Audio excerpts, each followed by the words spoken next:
जी अस्सलाम वालेकुम स्टूडेंट्स, अब हम बात करने लगे हैं 6.3 एक्सरसाइज नंबर 6.3। बहुत इंपॉर्टेंट एक्सरसाइज है, इसमें से short questions and long questions बहुत ज़्यादा डिस्कस करता है। अब हम बात करने लगे हैं एक्सरसाइज नंबर 6.3, इसके क्वेश्चन नंबर 1 की बात करते हैं। क्वेश्चन नंबर 1 का फर्स्ट पार्ट जो है, यहाँ आपको दो वैल्यूज गिवन है। आपने यहाँ पर फाइंड अरिथमेटिक मीन को फाइंड आउट करना है। आपने स्टूडेंट्स क्या करने, फर्स्ट वैल्यू को ए लेट कर लें, सेकंड वैल्यूज को आप बी लेट कर लें। स्टूडेंट्स अरिथमेटिक मीन का जो फॉर्मूला है वो है a + b divided by 2। Students क्या करेंगे, a की जगह a की वैल्यू पुट कर दें, b की जगह b की वैल्यू पुट कर दें। तो स्टूडेंट्स देख सकते हैं 5 + 3 करते हैं तो 8 डिवाइडेड बाय 2 करेंगे तो आप लोगों के सामने आंसर आ जाएगा 4√5। इसके सेकंड और थर्ड पार्ट स्टूडेंट्स ऐसे ही हैं, सिंपल आपने लेट करना है a और b को और वैल्यूज पुट कर देंगे तो आप लोगों के सामने अरिथमेटिक मीन का आंसर आ जाएगा। अब स्टूडेंट्स बात करते हैं question number 2 which is important question. इसमें कहता है कि आप लोगों के सामने 5 और 8 कहता है दो नंबर्स हैं और वो बिटवीन से किसके, a और b के। आप लोगों ने यहाँ फाइंड आउट करना है a और b की वैल्यूज़ को फाइंड आउट करते हैं। अब बात ये है, क्वेश्चन ये कहता था कि 5 और 8 जो है वो बिटवीन किसके, a और b के। तो स्टूडेंट्स देखें a और b के दरमियान में मैंने 5 और 8 को लिख दिया है। तो स्टूडेंट्स यहाँ पर गौर से देखिएगा ज़रा, यहाँ मैं अंडरलाइन कर रहा हूँ एक लाइन को, इसमें कह रहा हूँ कि 5 जो है वो सेंटर वैल्यूज है। तो कह सकते हो 5 is arithmetic mean between a and 8। तो देखिए 5 is arithmetic mean between a and 8। अगर 5 a और 8 के दरमियान अरिथमेटिक मीन है तो फॉर्मूला आप लोगों को बताया था कि अरिथमेटिक मीन किसके इक्वल है, a + b डिवाइडेड बाय 2। 5 यहाँ पर अरिथमेटिक मीन है तो अरिथमेटिक मीन की जगह उसको 5 पुट कर दिया और a students as it is रह गया और b की जगह आप लोगों के सामने 8 आ गया। तो स्टूडेंट्स 2 फॉर्मूले का था, जो चीज़ डिवाइड है वहाँ जाके मल्टीप्लाई कर देंगे तो आंसर आ जाएगा 5 × 10 और 8 यहाँ प्लस हो रहा था स्टूडेंट्स, वहाँ जाके माइनस करेंगे तो यहाँ पर आप लोगों के सामने a का आंसर जो कि 2 है वो फाइंड आउट हो जाएगा। अब सेम क्वेश्चन इसी तरह से पहले हमने 5 की बात की, अब हम बात करते हैं 8 की। यानी 8 जो है अरिथमेटिक मीन है किसके दरमियान, 5 और b के दरमियान। तो 5 और b के दरमियान अगर है तो अरिथमेटिक मीन की वैल्यू इस बार 8 बन गई है और a की वैल्यू है स्टूडेंट्स 5 और यहाँ से आपने b को फाइंड आउट करना है। स्टूडेंट्स 2 यहाँ डिवाइड है, वहाँ जाके मल्टीप्लाई करेंगे तो 16 आ जाएगा और 16 में से जब 5 को माइनस करेंगे तो स्टूडेंट्स b की वैल्यूज आपके सामने 11 आ जाएगी। स्टूडेंट्स हम बात करने लगे क्वेश्चन नंबर 4। इसके फर्दर क्वेश्चन जो है स्टूडेंट्स सेम क्वेश्चन, किसी में 7 इंसर्ट कर रहा है वैल्यूज को, किसी में 5 इंसर्ट कर रहा है, किसी में 3 इंसर्ट कर रहा है। तो स्टूडेंट्स इस क्वेश्चन को समझ लेंगे तो बाकी क्वेश्चन भी इसी तरह से सॉल्व हो जाएंगे। तो स्टूडेंट्स सबसे पहले देखते हैं, कहते हैं फाइंड 4 अरिथमेटिक मीन्स। आप लोगों ने 4 अरिथमेटिक मीन्स फाइंड आउट करने हैं, किसके दरमियान, इन दो वैल्यूज के दरमियान 4 वैल्यूज इंसर्ट करनी है। तो स्टूडेंट्स सबसे पहले लेट करता हूँ 4 अरिथमेटिक मीन्स, कौन कौन सी, a1 a2 a3 a4। मैं लेट किया कि ये 4 अरिथमेटिक मीन है, किनके दरमियान में, इसके और इसके दरमियान। तो लेट किया a1 a2 a3 a4 और 4 arithmetic means between √2 and 12 divided by √2। तो सर जब इंसर्ट करते हैं तो आप लोगों के सामने देखिए इन दो वैल्यूज के बाद 4 वैल्यूज आ चुकी हैं। स्टूडेंट्स फर्स्ट वैल्यू जो है वो a1 को रिप्रेजेंट कर रही है, तो a1 की वैल्यू स्टूडेंट्स क्या बन जाएगी, √2। अब देखिए यहाँ पर d निकालना मुश्किल है हमारे लिए। तो स्टूडेंट देख सकते हैं a1 है a2, कैसे फाइंड आउट करेंगे हम d को।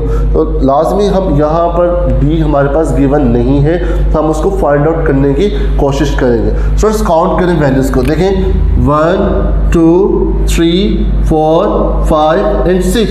यहाँ सीरीज में आप लोगों के सामने 6 वैल्यूज गिवन है।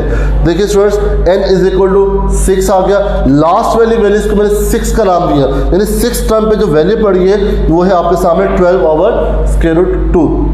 स्टूडेंट्स अब देखें an = a1 + n - 1 × d। ये वही फॉर्मूला जो मैं प्रीवियस एक्सरसाइज में पढ़ा था। अब देखिए स्टूडेंट्स आप इनकी जगह वैल्यूज पुट करें, n की जगह 6 पुट कर रहा हूँ, क्यों, क्योंकि स्टूडेंट्स अभी हम लोगों ने n फाइंड आउट किया था 6, काउंट करके 1 2 3 4 5 एंड 6। तो यहाँ स्टूडेंट्स n की जगह 6 पुट कर दिया, 6 - 1 किया तो 5 आ गया। स्टूडेंट्स a6 का आंसर हमें गिवन था, तो हमने यहाँ पुट किया, ये जो चीज़ प्लस है इस तरफ आके माइनस हुई, इसका एलसीएम लिया स्टूडेंट्स। तो यहाँ से हमारे पास देखें स्टूडेंट d = क्या बन गया, 10 divided by square root 5 into 2, 5 to the 10। तो स्टूडेंट्स देखिए ऊपर वैल्यूज बड़ी है, नीचे छोटी है। याद रखिएगा जब नीचे वाली वैल्यूज ऊपर शिफ्ट करते हैं तो पावर नेगेटिव होती है। जब आप इसे सिंप्लीफाई करेंगे तो आप लोगों के सामने आंसर आ जाएगा स्क्वायर रूट 2। अब देखिए आप लोगों के पास ए भी गिवन है, डी भी गिवन है स्टूडेंट्स। अब हम लोगों ने जो लेट किया था A1, A2, A3 और A4, इसको फाइंड आउट करते हैं students. A1 is equal to A2। अब A2 का मतलब क्या देखें स्टूडेंट्स, देखिए फर्स्ट जो वैल्यू थी दैट इज A1, जो सेकंड नंबर पे जो वैल्यू है विच इज A1 वो क्या बन गई, सेकंड नंबर पे वैल्यू बन गई। A2 पे जो वैल्यूज है वो A3 बन गई और A3 पे जो वैल्यूज है वो A4 बन गई। तो स्टूडेंट्स यहाँ पर देखें A1 is equal to A2 formula वही कि आपने आंसर में D को ऐड करना है। तो A1 प्लस D करेंगे तो आंसर आ गया 2√2। अब देखिए स्टूडेंट्स A2 निकाल लें। अब A2 जो है वो थर्ड नंबर पे पड़ा हुआ है, उसका A थर्ड का फॉर्मूला क्या बनेगा, जो आंसर निकाला था A2 का उसमें प्रीवियस को मतलब उसमें D को भी ऐड कर ले, प्रीवियस वैल्यूज को भी ऐड कर सकते हो आप। यहाँ D की वैल्यूज को जब ऐड किया तो आप लोगों के सामने 3 स्क्वायर रूट 2 आ गया। इसी तरह से A थर्ड निकाल लें। अब A थर्ड निकाला तो ये फोर्थ नंबर पे पड़ा हुआ है, इसका फॉर्मूला क्या बनेगा A3 प्लस D और आप इसमें वैल्यूज पुट करेंगे तो 4 स्क्वायर रूट 2 आ जाएगा। इसी तरह से स्टूडेंट्स A4 निकाल लें तो आप लोग A4 is equal to A5 is equal to A4 plus D put करेंगे तो यहाँ से 5√2 आंसर आ जाएगा। अब स्टूडेंट्स ये क्वेश्चन है क्वेश्चन नंबर 7 जो कि बहुत इंपॉर्टेंट क्वेश्चन है। यहाँ कहता है कि आप लोगों ने यहाँ से n की वैल्यूज फाइंड आउट करनी है। सबसे पहले लेट करता हूँ A और B दो नंबर्स हैं और दो नंबर्स का अरिथमेटिक मीन का फॉर्मूला हम लोगों ने पढ़ा हुआ है A plus B divided by 2 है। स्टूडेंट्स इसे इक्वेशन नंबर 1 कह दिए।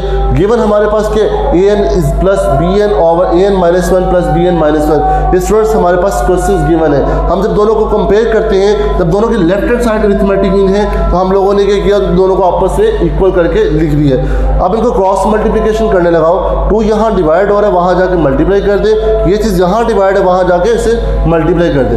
सो जब मल्टीप्लाई करेंगे 2 को an से मल्टीप्लाई करें तो 2an, 2 को जब bn से मल्टीप्लाई करेंगे तो 2bn आ जाएगा। अब इसकी मल्टीप्लाई करने जा रहा हूँ, a को an से मल्टीप्लाई किया तो एज इट इज आ गया, a को जब इससे मल्टीप्लाई किया तो ये भी एज इट इज आ गया, b को जब a की पावर n माइनस 1 के साथ मल्टीप्लाई किया तो एज इट इज आ गया, b को जब b की पावर n माइनस 1 से किया तो एज इट इज आ गया। अब स्टूडेंट्स क्या करेंगे हम, तो सेम वेरिएबल हैं उनकी पावर आपस में क्या होती है, ऐड हो जाती है। तो स्टूडेंट्स इसकी पावर 1 और ये जब इस माइनस 1 से क्या होगा, पावर ऐड होंगे तो कटिंग होने के बाद a1 आ जाएगा।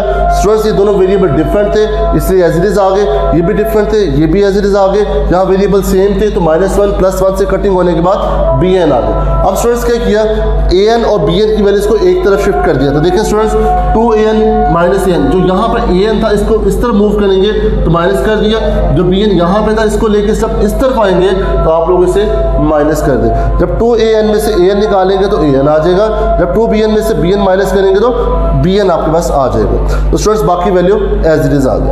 अब स्टूडेंट्स हमने क्या किया, हमें bn को मैं मूव कर रहा हूँ दूसरी तरफ और उस वैल्यूज को मूव करके ला रहा हूँ इस तरफ। अब देखिए स्टूडेंट्स एक ऐसा स्टेप जो कि अक्सर बच्चों को प्रॉब्लम करता है वो ये, यहाँ देखिए स्टूडेंट्स n-1 है, यहाँ पे जो है n है जो कि हमारे लिए काफ़ी प्रॉब्लम क्रिएट करेगा। तो स्टूडेंट्स मैं यहाँ पे एक स्टेप इंक्रीज करने लगा हूँ आप लोगों के सामने।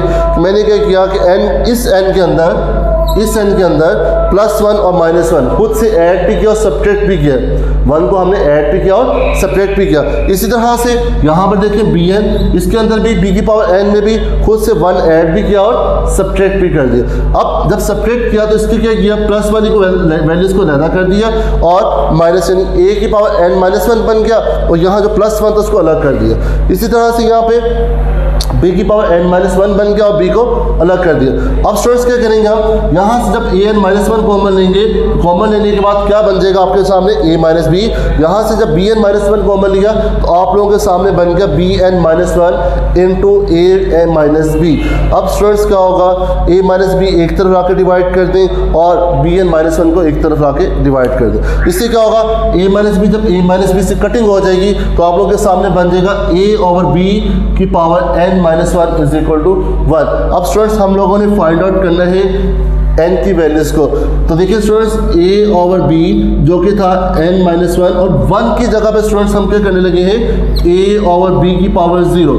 ये हम लोगों ने 10th क्लास में पढ़ा था या 9th क्लास में कि किसी भी चीज़ की पावर 0 हो तो 1। ये हम लोगों ने इसलिए किया क्योंकि आप लोग देख सकते हैं कि पावर जो है वो n है, हमें बेसिकली n की वैल्यूज फाइंड आउट करनी है, तो इसलिए हमने बेस सेम करने के लिए उसकी पावर 0 कर दी है। तो स्टूडेंट जब बेस सेम हो तो पावर आपस में क्या होती है, इक्वल आ जाती है, और जब पावर इक्वल आएंगी तो यहाँ से क्या होगा, n = 1 आप लोगों के सामने आंसर आ जाएगा।